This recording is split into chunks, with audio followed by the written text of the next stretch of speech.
Well, welcome back. This is now the third installment on the construction of my Proton Pack, and for anybody out there that's been watching every segment, I want you to give yourselves a really big hand. So here we go. When last we left, I had made the momentous decision that I had to strip the paint off of my Proton Pack shell yet again.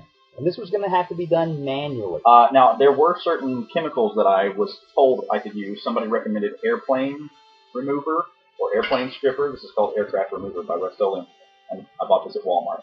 And you spray this on, and it just starts to heat paint away. It also said on the package, not recommended for fiberglass, so I wound up not using it for fiberglass, although I did use it to strip the paint off of the motherboard and from the Alice frame itself. So to strip the paint off of the fiberglass, I decided to go the simple method that I already knew how to do, which was just to pour a bunch of goof off on it and start scrubbing. And so this is the scrub brush that I used to get a lot of that paint off. The high heat brand of barbecue black came off really easily with the solvent. The automotive primer was a little more difficult to get off, and we really had to use some elbow grease and repeat applications of solvent to get that stuff off of there. Now, this is not a legitimate photo of the pack at the next stage. I've actually gone back to an older photo because apparently I didn't take one. But after 2 weeks, on September the 14th, this is sort of what the pack looked like after all that paint had come back off yet again. It was 1 year to the day since I had seen Brandon's Ecto-1 in traffic and decided, yes, I'm going to make myself a Ghostbusters costume. Now, I just wanted to sort of give you a general note about working with chemicals. And this is across the board on working with a Proton Pack. When you're sanding the fiberglass, when you're sanding resin, when you're sanding epoxy putty, you need to be protecting yourself and not breathing in these particles. You also probably want to wear long sleeves and long pants because fiberglass dust is very itchy, gets in your skin, and it kind of burrows, in other words. So be very careful. And always, even if you're just working with spray paint, I highly recommend wearing something over your nose and mouth. I always do. I've actually caught chemical pneumonia in the past when I was doing a set for a play. I used spray paint indoors, gold spray paint in a closed environment. I damn near killed myself. So please always be very careful about the things that you're working with, the chemicals that you're working with, and always take really good care of yourself. So it's now the middle of September. I've got a month and a half to get this thing assembled. Should be plenty of time for anyone who's not working their regular job and directing their first musical. So I went back down to bare metal on the Alice frame and on the motherboard using the airplane stripper, and I used plain old elbow grease and some goof off to take the paint off of the shell and reprime it. This time the Alice frame got the automotive primer, replacing the horrible flaky black over silver that I tried on it, and then it also got a coat of barbecue black. This is that Toolmaker's ink blue that I bought, which was actually far too opaque, far too dark, the color of blue. This stuff that I had laying around in the backyard actually matched better. Since the L brackets were now permanently attached, they had to be masked off this time before I could re-blue the motherboard.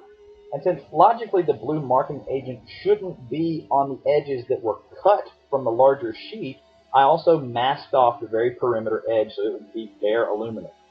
I know, attention to detail can be taken to extreme sometimes.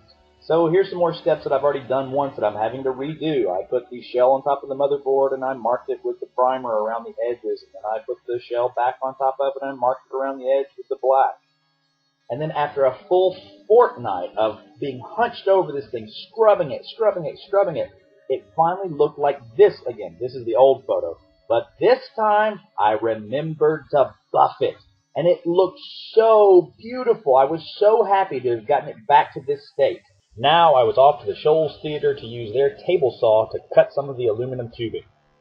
So I measured my Proton Pack with one of these protractor things my son has for school, and my angle was exactly 130 degrees. I set up the table saw to cut that 130 degrees, and I put that lovely little cut in the side there. I made a mistake then, because I put it on the pack, and I said, okay, now I need to cut it right here, and it'll be whatever, I think it's like 1/8 of an inch, so it's supposed to be above the edge of the shell. When I went back over to the table saw, I now put it in a different position, and I forgot to allow for the width of the blade, and I cut this thing too short. So this is my original aluminum one that wound up not being used on the Proton Pack. And when I realized what I'd done, I knew this was going to cost me $20 to replace from Speedy Melts. Now, when you ordered a big bunch of stuff, it wasn't that big of a deal. But when you had ordered just one item and paid the shipping, it was a little bit cost prohibitive. So my idea then was to use white PVC, and as you can tell, the diameter is pretty close. I mean, it's just really, really similar. I know why a lot of people use this, but on my pack, with the parts that I was using, when I assembled everything, screwed the booster tube into place, screwed the ladder on top of that, added the ribbon cable, put it through the clamp, primed it, painted it, assembled everything together, it made the PPD intersect the plane of the ladder. It was something I was just going to live with. I was going to rotate the PPD slightly so that they didn't quite touch each other. I didn't like the way it looked. So I also cut the PPD at this time, and it needs to be solid on the inside. I just happened to find a mop handle that was exactly the right diameter to shove up inside there. So lopped it off, I primed it, I painted it with barbecue black. Later on, I decided to smooth the top of it with some epoxy putty. Of course, backstage at any theater, you're going to find tons of scrap wood, so I found a piece of the right thickness. I marked off on it the dimensions of a half-moon spacer. I gave it to my friend Wes. He cut it out for me. I sanded it down, painted it black, and installed it on the motherboard. I found a website selling metal ion arm rods, and the GB2 version was $5 cheaper than the GB1 version. I realized I had the tap to actually put that hole in there, so I ordered the cheaper version and modified it myself. I changed out the screws on it for the ones that GEKX sold, and then I masked it off and I painted it black. I did not add an in-between coat of primer because I want this to accumulate scratches naturally. I'd held off on doing the end filter until I was pretty sure I was never going to repaint the shell again. I took this basket from Walmart, cost me $3, cut it apart, put the wire up inside there, shoved the steel wool inside to keep it in place, and I added this piece of automotive pinstriping that I'd gotten at AutoZone around the very edge. So I looked for a really long time for a source for 1/8" aluminum caps to put on all the cylinders. Could not find anything to my satisfaction. I finally decided I would go back to Speedy Metals and I would order that 1 foot by 1 foot, 1/8" plate of aluminum. And since I was making an order, I did go ahead and order another aluminum tube to replace this one that I had cut too much off of. That's a $20 mistake right there. I placed the order for the new aluminum at the beginning of October. Be advised there is a separate handling fee for the aluminum sheeting. I put the saw back at the 130-degree angle and made that initial cut again. Then I cut the top, and yay, it was not shorter than the pack this time.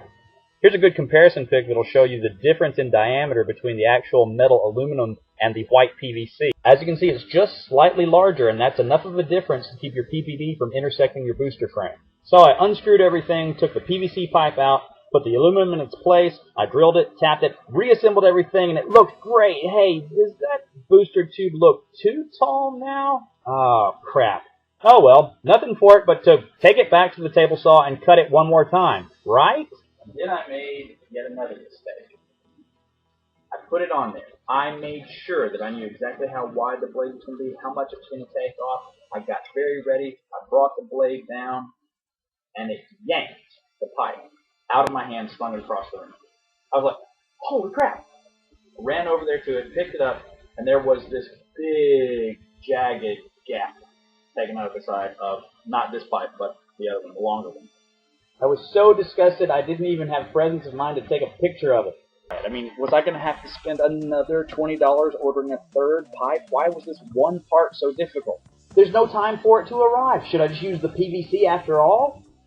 And then I calmed myself down. I looked at it again. I said, this is in an area that's going to be almost invisible once everything is assembled and once the paint is on it. So maybe I can just fix it with epoxy putty. And that's what I did. I plugged it full of epoxy putty and then sanded it smooth on both the inside and the outside. And when it was assembled, it's completely hidden by the ion arm. Oh yeah, I didn't have an ion arm yet, did I?